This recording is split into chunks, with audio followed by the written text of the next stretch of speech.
Hey folks, Dan Frio here with your closing bell for June 25th, 2025. So the Federal Reserve spoke in front of Congress again today, and the news was pretty good. It helped the interest rates here, and the stock market, the equity markets are completely just flat at this point. But now what we're focusing in on, the Federal Reserve said today in front of Congress, he said the economy looks pretty darn good, but we're going to focus in on the unemployment numbers and see how those go. So if you don't believe me on these, let's get over to see his testimony real quick. Then when you come back, I'm going to show you how his testimony, some of the other economic news we got in today, is affecting the markets. We're talking stocks, bonds, crypto, and where are rates going to go from here. So take it away. Let's see what Federal Chairman Powell has to say in front of Congress in regards to the state of the economy. I look forward to continuing to work to get that done. So there has been some angst vocalized about the reconciliation bill and the president's trade policies. And from my perspective, much of that skepticism is both unfair and premature. Market resiliency and recent economic data actually continues to reflect confidence in the U.S. economy. Look at the recent Treasury auction, which was notably successful and saw stronger than expected demands for 30-year bonds and stable, even slightly declining yields. To me, this demonstrates that investors still view the U.S. debt as an attractive asset, regardless of the ongoing policy discussions and debates and forging a pathway forward. And those fundamentals of the economy, actually remain quite strong. Chair Powell, would you agree that the components of our economy actually remain quite strong? And how does the Fed consider this type of strong auction performance in the context of your market expectations and monetary policy discussions? Great questions. As you point out, the Treasury market is working fine just now. Liquidity is adequate, and bond prices are responding to economic events, and so bond market's in good shape.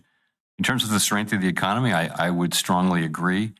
The labor market's in a solid place. The economy's growing. Inflation is in a pretty good place, come much closer to 2%. So it's a very solid economy. We are watching the labor market very closely, as we always do. And a couple of things in particular. One is just a very low hiring rate, which goes with a low layoff rate.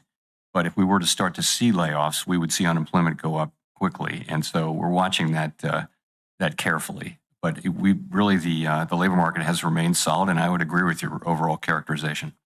Thank you. Appreciate you being here today. So that was the brief part of that I wanted to focus in on, because he's saying the economy is pretty darn good. And if you look at the data here, inflation's in check, unemployment rates down there in line. And the GDP, we're going to get this number out in the next couple of days to show us that production is starting to pick up. So here's the data that we're getting in the next 2 days. And what we got today was pretty bad when it comes to new housing. But we got building permits. Permits are still kind of in line. Last reading was 1.4 million. It was supposed to drop to 1.39, and it did. But new home sales, last reading, they were up 10%. Now they're down 14, say. That's a 24% move. That is dismal. And then new home sales or new home inventory is now at a 9-month high, or 9-month inventory levels. That's usually on a good number at 6 months. So you're going to start seeing home builders starting to cut prices and giving in even more incentives when it comes to this. So if you've been waiting for some home prices to start dropping, some areas you're going to see that, some areas you're not. But overall, you're probably going to see new home construction starting to really drive down the prices in those areas. So that's what we're seeing through that area. Here's what we got coming in tomorrow. Now, continued jobless claims. That's what the Federal Reserve is watching. So the expectations are they're just going to stay stagnant at 1.95. We hope they're doing that, and we'll continue to watch this tomorrow. It's going to come out tomorrow. Then we're starting to get some durable goods orders and things like that, and GDP. So we're getting the GDP tomorrow. It's coming in quarter over quarter, and then this is going to update the numbers on a yearly basis. And then what we're going to get on Friday is the PCE number. This is the inflation number that the Federal Reserve most monitors, and that'll fill in the gaps with a lot of this data that the Federal Reserve is monitoring. So the big number we want to focus in on is unemployment, or the unemployment numbers. We got that coming in. Well, you can kind of extrapolate this into or from the continued jobless claims. Here's what else we have. Durable goods orders, they're coming in tomorrow as well. That's going to tell us, is the consumer still buying? So that's going to play a good role there. And durable goods orders. So that's what we have initial jobless claims. So there's a lot of data coming in, put it that way, over the next 24 to 48 hours. I will be live tomorrow, not live tomorrow, but I'll go try to get you before the bell opens to let you know how these came in and instant market reactions on all these things. But look at it this way. If the economy starts showing some cracks, that's what the Federal Reserve needs, or I guess wants, to be able to start cutting rates. On our side of the equation, we're just hoping the economy stays stable. I do hope prices, I've been saying on home prices, they're going to be stagnant over the last 2 or 3 years. The Case-Shiller index just came out yesterday, and it's still showing home prices going up. Let's see that. I think it was yesterday's data. Case-Shiller index right here. Home prices still on a national basis were up 3.4% over a year time, but the month and over month is starting to decline. So markets are really starting to flatten out.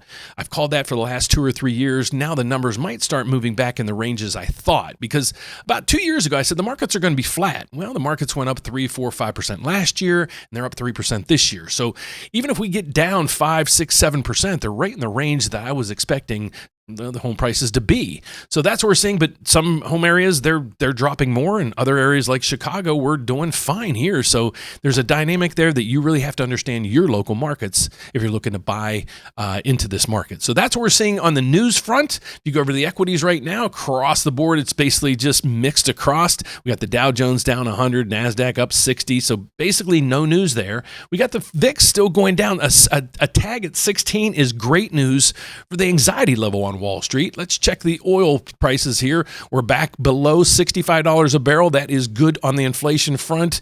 And just for kicks, let's look over at the crypto. It's 107,000. It's up $2,000 for the day. So that means some people are making some money in Bitcoin.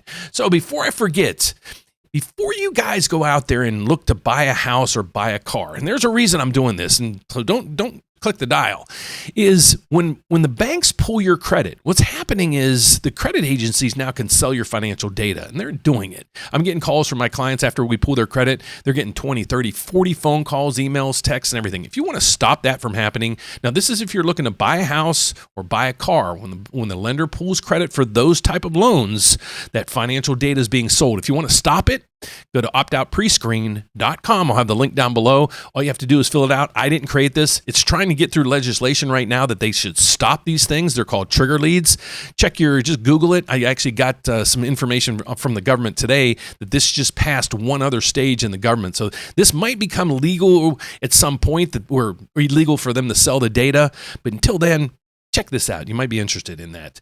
But now let's get to who I am and what do I do. So my name is Dan Frio. I do these reports twice a day to inform you guys what's going on with interest rates, mortgages, and mortgage programs.